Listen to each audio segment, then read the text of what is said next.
Hola, mi nombre es Ángela Carrasco y este es el estreno del Discomfort Project Podcast, una producción de Movida Hispana. Estoy demasiado emocionada de darte la bienvenida, porque en este podcast vamos a hablar de este gran amor que tengo por la lectura. Y te voy a enseñar cómo todo este amor por estos libros que están aquí atrás han transformado mi manera de vida y de relacionarme. Así que en cada episodio vamos a estar hablando con un tío, primo o amigo, uno de los autores, y ya te voy a contar cómo cada uno de ellos me ha ido cambiando la vida. No puedo esperar a que escuches todos los episodios.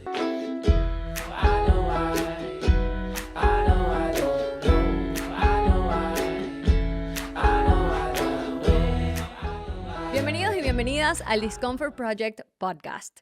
Un proyecto que lleva en mis entrañas muchísimos meses y que finalmente puedo materializar aquí con ustedes. La intención del Discomfort Project es compartir con ustedes este gran amor que tengo por la lectura desde que soy muy pequeña. El tema es que la historia no siempre fue así. No fue que desde niña mi mamá y mi papá me leían historias y libros antes de dormir y había muchísimos libros en la casa donde crecí, sino que más bien nadie leía. Recuerdo que mamá me contaba la historia de los tres cochinitos cuando era muy pequeña y se quedaba dormida en el proceso y yo tenía que decirle como que mamá, ¿qué pasa con el tercer cochinito? Para que pudiera terminar la historia y me pudiera ir a dormir. Todo eso cambió cuando tenía como 7 años y después de una reunión en el colegio con todos los niñitos y los representantes, mi mamá se hace mejor amiga de una señora que yo no tenía idea quién era ella y al final de la reunión mamá me dice, hija, no te preocupes que ahora después del colegio todos los días te vas a ir a quedar en la casa de Emily. Y yo, mamá, Emily, esa es la niña que me cae menos bien de toda esta clase. De ahí, todos los días después del colegio, yo me tenía que ir a casa de Emily. Cuando llego por primera vez a esa casa, Emily tenía restricción de todos los canales que podía ver en el televisor. Entonces en su casa solo se veía del 39 al 43. Solo canales para niños. Yo veía novelas todos los días después del colegio. Bueno, en los baños habían libros, en la sala habían libros, en la cocina habían libros. Todo lo que la familia de Emily hacía era leer. Y yo decía, Dios mío, esta va a ser la época más aburrida de toda mi niñez. Entonces, siempre trataba de sabotear a Emily y decirle como que, mira, vamos a hacer una cosa. Mientras yo esté aquí, trata de no leer, vamos a jugar muñecas, lo que tú quieras para no leer. Hasta que un día, Emily, cansada de escucharme para dejar de leer, me dice, mira, vamos a hacer una cosa. Yo te voy a dar este libro y si tú llegas al capítulo número 3 y no te gusta lo que lees, yo te prometo que yo más nunca voy a leer cuando tú vengas. Bueno, me voy a mi casa súper confiada, porque por supuesto que yo no iba a disfrutar lo que sea que ella me dio, y era un libro de Agatha Christie, El dentista. Mira, yo llegué al colegio al día siguiente con ojeras aquí, porque yo había pasado toda la noche leyéndome este libro de Agatha Christie, El dentista. Y desde ese momento fue como un descubrimiento de un mundo que existía paralelo al que yo no había tenido acceso en ningún otro lugar. Y entonces, los libros que estaban en el baño, en la sala y en la cocina, comencé a devorármelos todos. Cada vez que la mamá de Emily traía un libro nuevo, yo decía, aquí tenemos nuevo material. Entonces, poco a poco, Emily se convirtió y sigue siendo, hasta hoy, mi mejor amiga, mi gran compañera de lectura, pero que fue creando un hábito que no existía en mi niñez, que yo no había visto, que yo no compartía con otras personas. Entonces, hoy quiero contarte un poco de la intención, por qué, de qué vamos a hablar en este podcast y cómo podemos conectar con la lectura, así ese no haya sido un hábito con el que crecimos o un hábito que hayamos visto en nuestra casa o en nuestros amigos desde que éramos muy pequeños. Poco a poco, mientras iba creciendo y estaba yendo al colegio, la lectura siguió siendo una gran parte de mi formación, pero no fue hasta que me mudé a Estados Unidos, que llegué sin hablar ni una sola palabra en inglés, que mamá me dijo, hija, tienes 6 meses para aprender el idioma y entrar a la universidad. Y yo la miraba como que, mamá, tú estás loca. O sea, la gente aquí toma muchísimo tiempo para hablar el idioma. Eso no funciona así tan fácil. Pero en el momento que ella sembró ese objetivo, yo dije, pero ya va. Es como si cuando tenemos un deadline o una fecha establecida, nuestro cerebro, nuestra energía empieza a actuar de forma distinta. Empezamos a ser muchísimo más creativos. Entonces, en el proceso de aprender cómo pronunciar los verbos, cómo era que se decía esa palabra literally, por supuesto, la más difícil de todas, me doy cuenta que tú puedes escuchar los libros, tú puedes decir, cónchale, ¿cómo era? Ya va, puedo escuchar un libro completo, que me lo narren. Todo eso coincidió con un trabajo muy temporal que todos los que han emigrado van a reconocer esta parte del trayecto y de la dificultad. En el trabajo donde estaba, mientras estoy aprendiendo inglés, te permitían escuchar un audífono mientras hacías tus pruebas y tus labs. Estaba en un laboratorio. Entonces, en ese proceso yo estaba saltando en la cama, repitiendo verbos para poder aprendérmelos. Estaba intentando presentar el bendito examen para ser admitida a la universidad. Pero de repente digo, ¿qué pasa si empiezo durante estas 8 horas? Porque yo decía, ¿qué es lo que la gente escucha en este tiempo? Música. ¿Cuánta música se puede escuchar en un día? Y ahí es donde aprendo que un libro puede durar entre 6 a 8 horas. Claro, puede durar hasta 30 si quieres. Pero ahí digo, esto que estoy trabajando, o sea, mira, yo agarraba un cuadernito y lo ponía al lado de todas mis muestras. Entonces, mientras estaba practicando con mis muestras, yo lo que estaba era tomando notas, porque me di cuenta que los mejores autores podían narrar sus historias. Y ese fue un momento, o sea, fue como que transformó todo mi proceso migratorio, porque pasar de no tener comunidad, de no tener a mis abuelos, a mi familia cerca, me sentía súper sola. Era como que si ya todo el ámbito de ser latina se había quedado en Venezuela. Entonces, comenzar a crear amigos, a crear relaciones con las personas que estaban en mis oídos y al mismo tiempo alimentar el inglés. Mira, esa fue la mejor combinación de esos años. Y en el primer año que descubrí Audible, que era la aplicación donde podía escucharlos, Audible o Audible, fue como que, wow, si un libro dura 8 horas y yo trabajo 8 horas al día, en menos de un año escuché más de 100 libros y empecé a referirme a todos los autores como mis primos, mis panas, mis tíos. Era tanto mi deseo de conectar y de tener familia y comunidad alrededor que lo fui consiguiendo en mis oídos.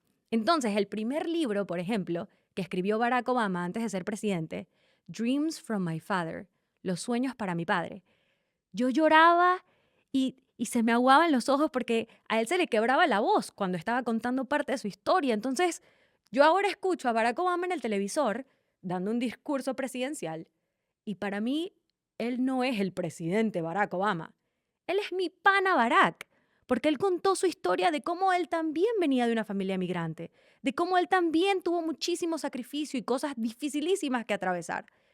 Entonces, el regalo de la lectura en ese momento de mi vida fue conectar con la dificultad de las personas que estaban logrando y estaban creando una vida que yo ni siquiera podía imaginar en ese momento.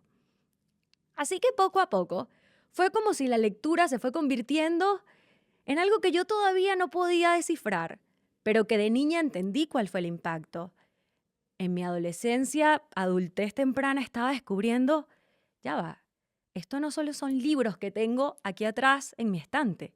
Estas son historias de personas con las que yo puedo conectar, personas que puedo emular y que puedo empezar a construir una vida como la de ellos. Entonces, bueno, finalmente logré pronunciar la palabra literally y no literally después de sopotoscientos mil intentos. Pero más allá de eso, el regalo más grande de toda la lectura durante ese tiempo en el laboratorio fue decir cómo luciría mi vida si mi pana Barack estuviese sentado conmigo en una mesa redonda. Fue comenzar a determinar quiénes son las personas que a mí me gustaría tener sentadas a mi alrededor si yo pudiese escogerlas. Entonces, cuando empecé a hacer amigos en la universidad, ya era como que, no estoy tan segura que quiera estar en este grupo. O no estoy tan segura que quiera estar en este grupo. Porque es que cuando me pongo los audífonos y escucho a mi pana Barack, ya él es mi pana. Entonces, la pregunta mágica fue, si tienes una mesa redonda de personas que te estén guiando, que te estén ayudando, ¿a quién pondrías? ¿A quién escogeríamos? ¿Y cómo cambian esos referentes si ya los tenemos en la lectura? Mientras el tiempo fue pasando, y bueno, logré graduarme de la universidad, sí, los 6 meses, ¿te acuerdas de lo del inglés?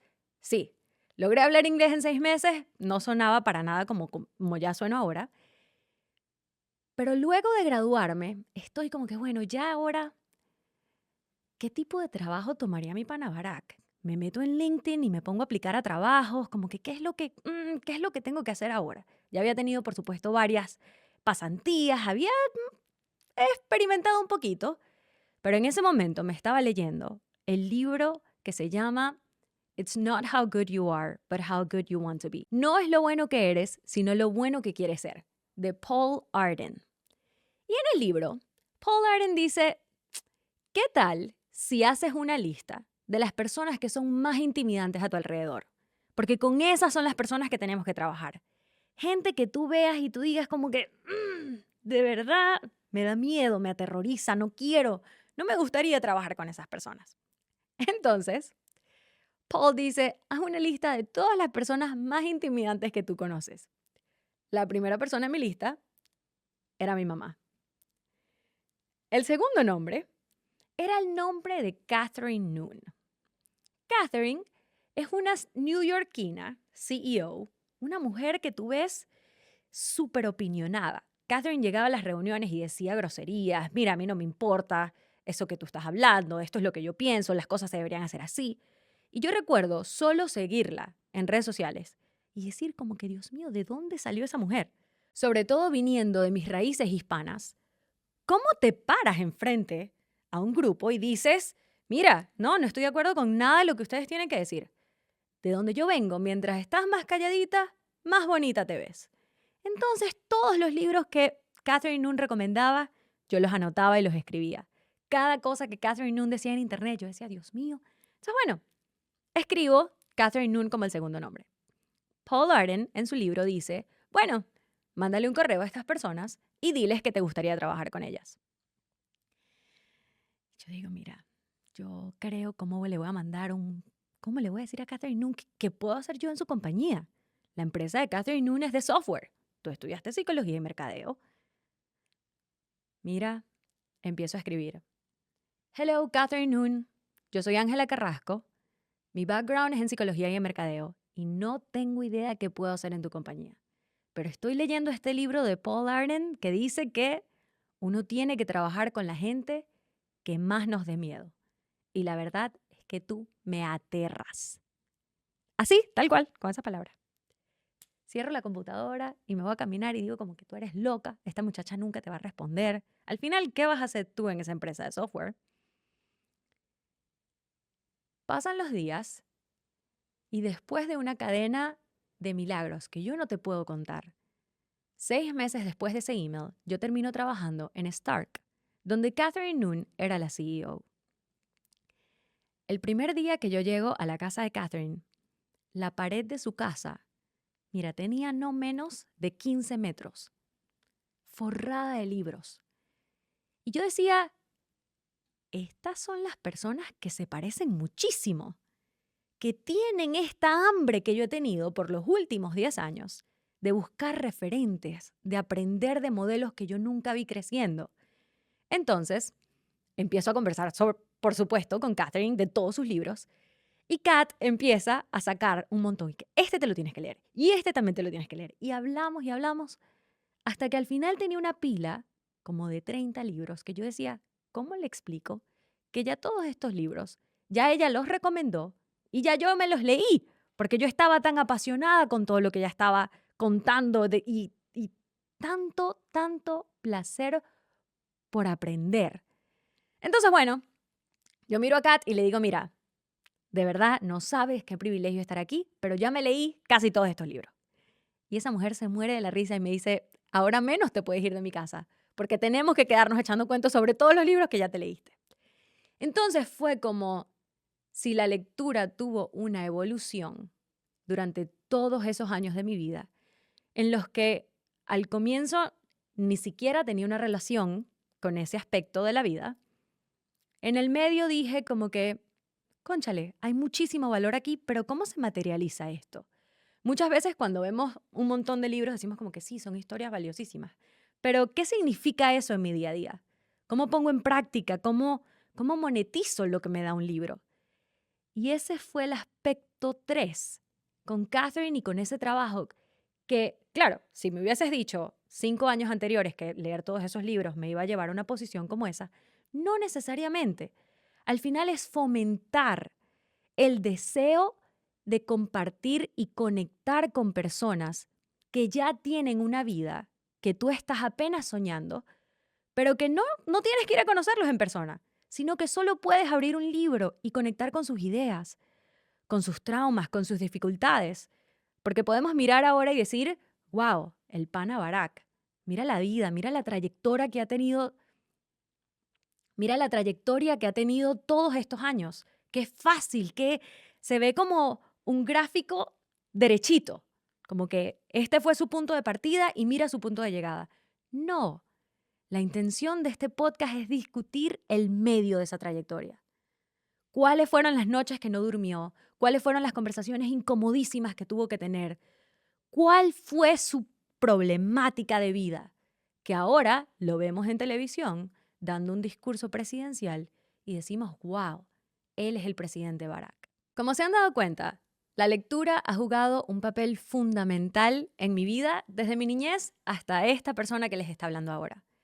No fue hasta hace exactamente un año que comencé el Discomfort Project, un proyecto de 100 días fuera de la zona de confort, que la Ángela que comenzó ese proyecto solamente estaba pensando cómo luce la incomodidad ahora que ya entendí el poder y la fuerza que tiene salir de la zona de confort, de aprender inglés, de comenzar a conectar con un idioma y con una cultura totalmente nueva, a decir, ok, voy a salir de la zona de confort por 100 días.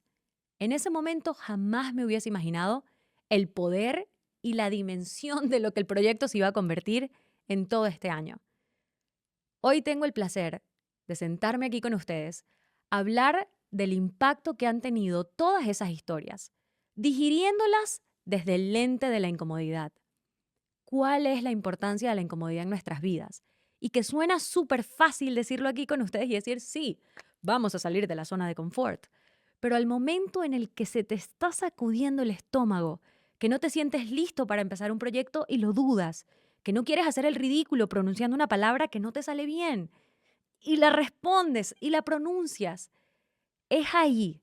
Es como si ese mal sabor o esa respuesta fisiológica de nuestro cuerpo a la incomodidad, lo que yo quiero crear de este espacio, de este podcast, es sentarnos a digerir, a ver, a estudiar cómo lució la incomodidad para todos estos autores que a través de los años me han cambiado la vida.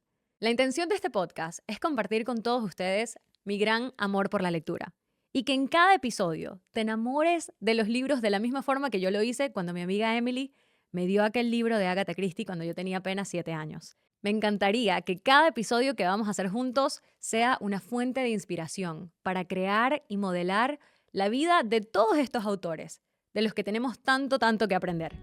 Mi nombre es Ángela Carrasco y este fue el primer episodio del Discomfort Project Podcast.